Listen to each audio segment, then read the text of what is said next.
All right, let's get into it. We're going to dive deep into About You by the 1975, a song that is just so incredibly layered. It's one of those tracks that feels intensely personal, but at the same time completely universal. So let's unpack all of it.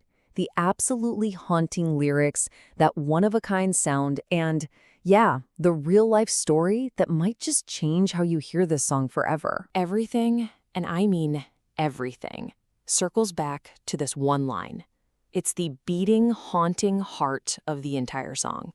And, as it repeats, you start to realize it's not really a question for the other person, is it? It's a statement. It's him basically saying, I haven't. There's no way I could. It just perfectly sets this tone of a memory that refuses, absolutely refuses, to fade. So first, let's look at what makes this song stick with you so much.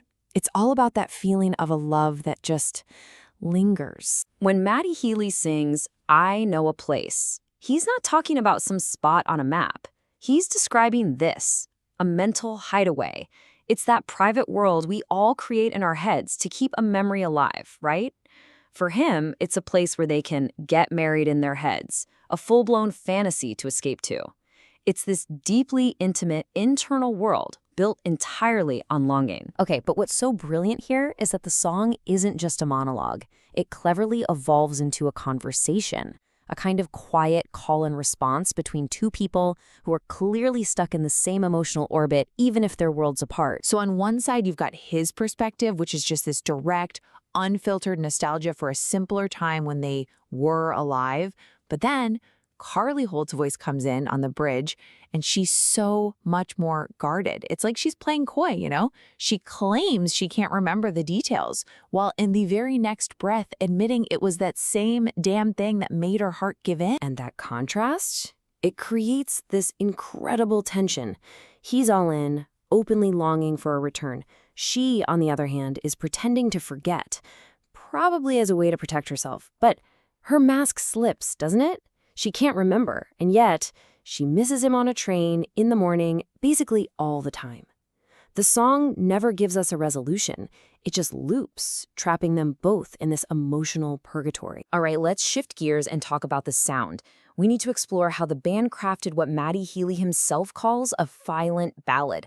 The journey from a simple song to this final, shoegazy masterpiece is just fascinating. Believe it or not, this song did not start out as the dreamy, atmospheric thing we all know. Originally, it was way more of a straightforward rock ballad. Matty actually compared its first version to a classic U2 song, something like With or Without You. It's pretty much the total opposite of the hazy, guitar effects-drenched style known as shoegaze that it ended up becoming. So what changed? Well, the legendary arranger, Warren Ellis, from his work with Nick Cave, got his hands on it.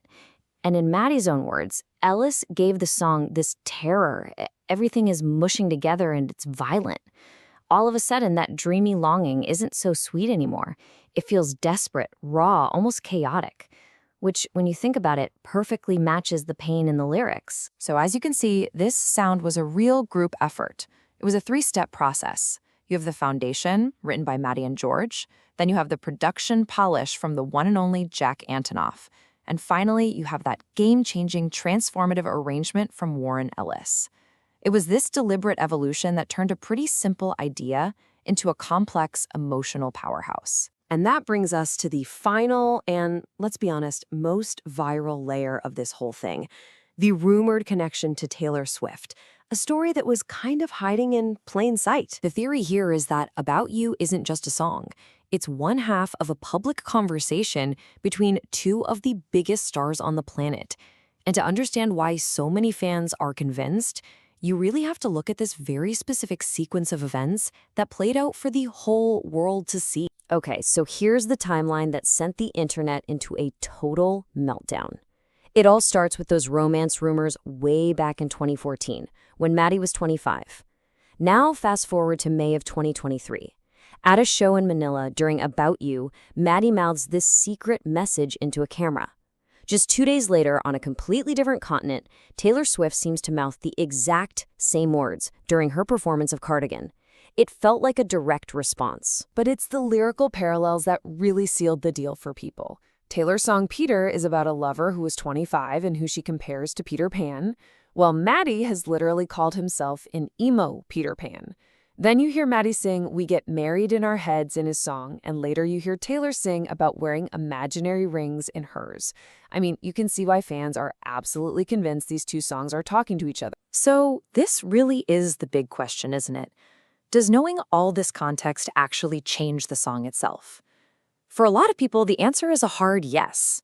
It adds this almost voyeuristic layer to it. Suddenly, you're not just listening to a gorgeous song about lost love. You feel like you might be eavesdropping on a private conversation between two superstars, played out for all of us through their art. So when you put all of these pieces together, the lyrics, the sound, the story, it becomes so clear why About You is considered a modern classic. It just succeeds on 3 totally different levels, all at the same time. As a piece of pure lyricism, it's this beautiful, poignant look at memory. As a piece of music, its soundscape is so bold and atmospheric. And as a story, it has this wild, almost mythical real-world narrative attached to it.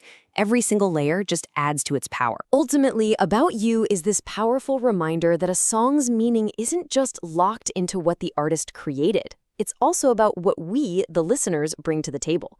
So it leaves us with one final thing to think about. Where do you think a song's truest meaning really comes from? Is it in the words, the sound, or the stories we end up telling about it?